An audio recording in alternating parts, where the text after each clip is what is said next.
Isa ka din ba sa nangangarap sa motor na ito? Well, alam naman natin guys na suntok sa buwan bago mo makamit ang Ducati Panigale. Dahil sa isa nga din ang brand na ito na kilala at premium motorcycle company. At kung isa ka nga din naman na katulad ko na normal na Pilipino lang, tsak na talagang mapapaisip ka na hanggang pangarap na lang ang motor na ito dahil sa talagang may kamahalan ang motor na ito. Sa presyo niya kasi guys, halos bahay at lupa na ang kanyang presyo, kaya talagang mahirap makuha para sa normal na Pilipino. Pero dito nga sa video na to guys ay pag-uusapan natin ang motor na ka-look-alike ng Ducati Panigale na available dito sa ating bansa, at sa murang halaga is makukuha mo na siya. Uunahan ko na kayo mga viewers ko na China bike po ang ating pag-uusapan dito sa episode na ito. Pasensya na po kaagad if di kayo China bike fan, at ang video na ito is ginawa ko para doon sa mga rider na mahilig sa motor na pogi looks. Kaya tara guys at samahan nyo ako na pag-usapan ang motorcycle nito. Pero bago yan, baka pwede naman na pa-subscribe ng aking YouTube channel. Click mo na din ang notification bell para ma-update kayo sa mga susunod na i-upload ko. Guys, pinasisigla ko din pala kayo na i-like ang aking Facebook page. Nasa description po ang link. Maraming salamat po. Kaya tara guys at samahan nyo na ako na pag-usapan ang motorcycle na ito.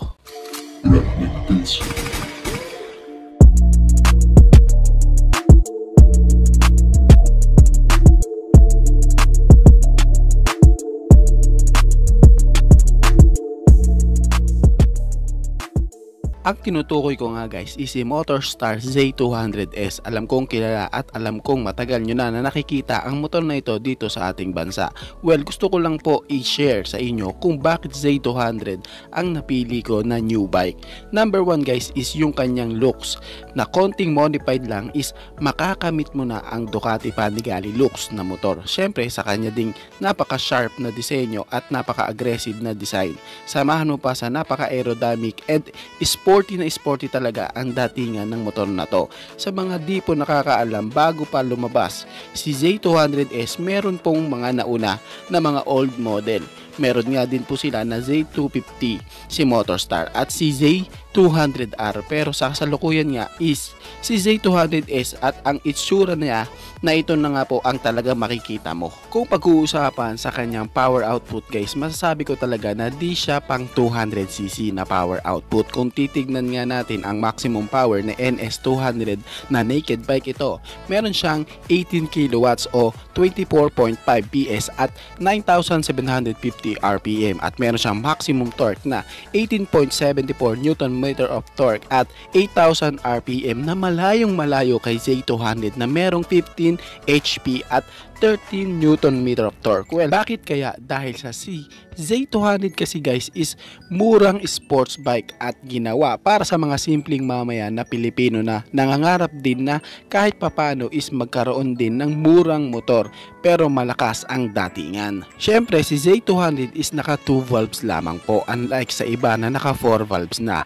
and naka carb type pa po si Z200 na di katulad sa iba na naka fuel injected na. Sa halagang 70,000 pesos guys, asahan talaga natin guys na si Z200 pagdating sa specs and power output is medyo di katulad sa ibang brand na matataas ang presyo. Isipin mo na lang guys, no, yung NS200 di ba nasa 100k na ang presyo niyan. Kung ikukumpara mo ay Z200 na nasa 70,000 lang, talagang asahan natin na ganyan lang talaga ang specs niya. Pagdating sa physical appearance, sa kanyang napaka-sporty looking, aggressive na pagkakadisenyo at yung pagkakahawig nga kay Ducati Panigale, samahan mo pa sa kanyang body posture mo dito na more on aerodynamics dahil din sa kanyang clip-on handlebar, masasabi mo din talaga na sulit at akma ang presyo niya sa ganitong klaseng sports bike. Well, kamusta naman sa makina? Masasabi ko guys is nasa kanya na lang siguro yan, dahil sa ang Z200 ko guys is 2016 year model pa. Ayon din sa unang may-ari nito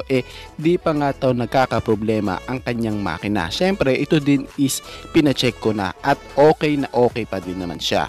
Dito nga sa video na to guys is i-share ko naman sa inyo kung ano naman ang aking first impression at yung mga di ko nagustuhan sa Z200 ko. Then guys, welcome back to another new vlog.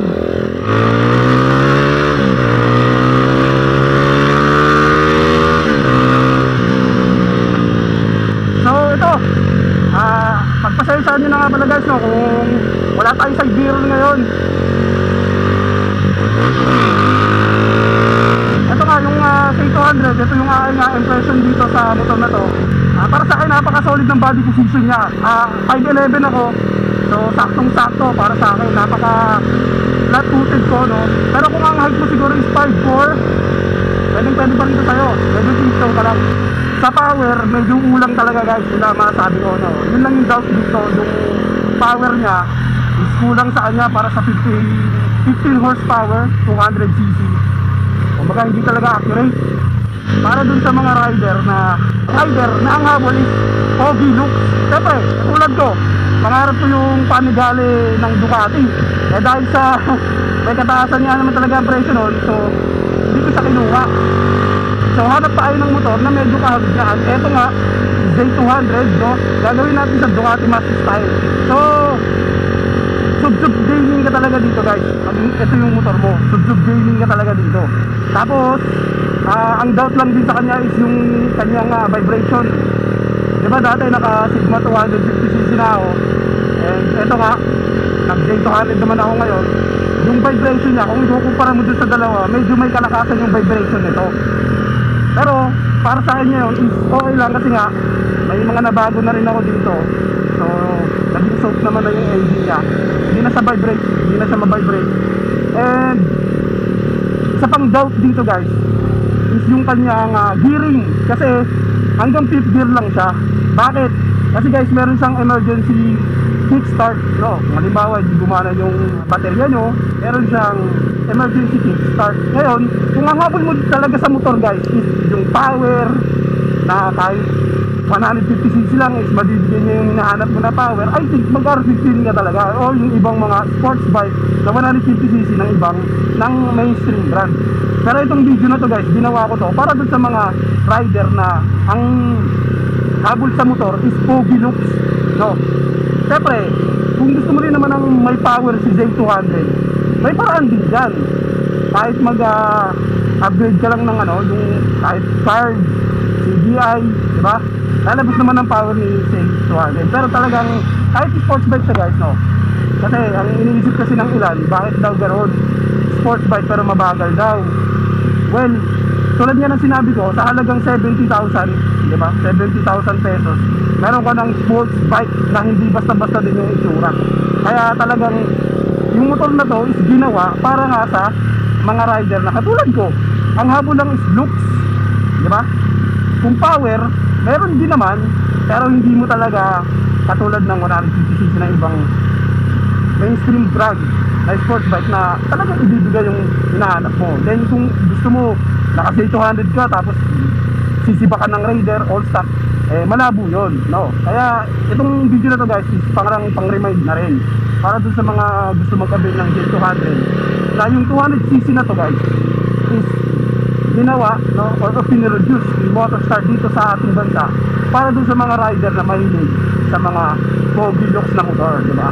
May mga ilan kasi sa atin dito guys, no, na akala nila is CC or displacement ng motorsiklo ang pinagbabasihan para masabi kung gaano ba kalakas ang isang motorsiklo. Ngayon, sa Raider 150 guys, talagang sobrang labo na makalapit o makasibak si Z200 dahil nga din sa kanyang mababang specs pero sobrang sulit naman na presyo. Ngayon, kung gusto mo na i-upgrade si Z200, pwede din naman.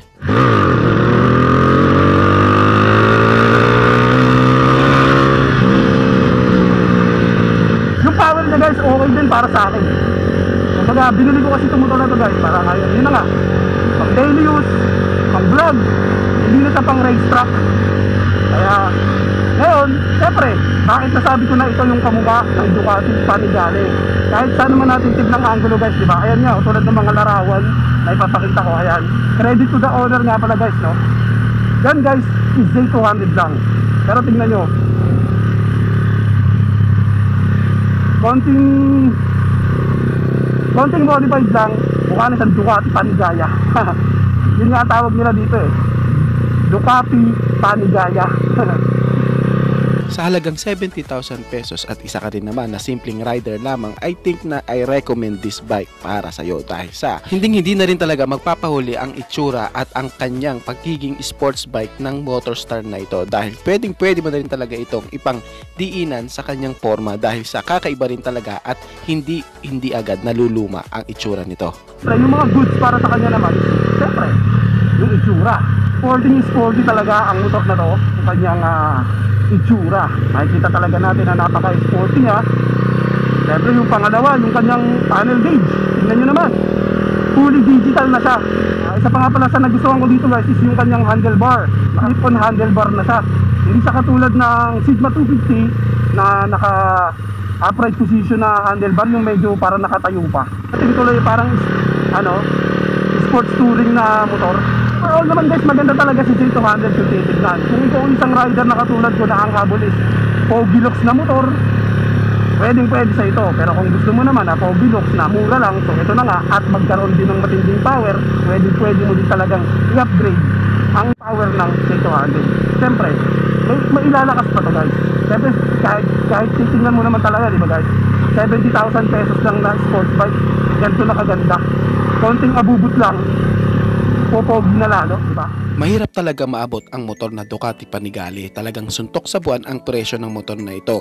Pero kung ikaw is isang simpleng tao lang na ang habol is Pogi Lux na motor na sports bike, at kung isa ka din na China bike lover, I think I recommend this sports bike para sa iyo, ang Motorstar Z200. Kayo guys, ano ang masasabi nyo sa motor na ito? Paki-comment naman ang inyong reaksyon. Maraming salamat po.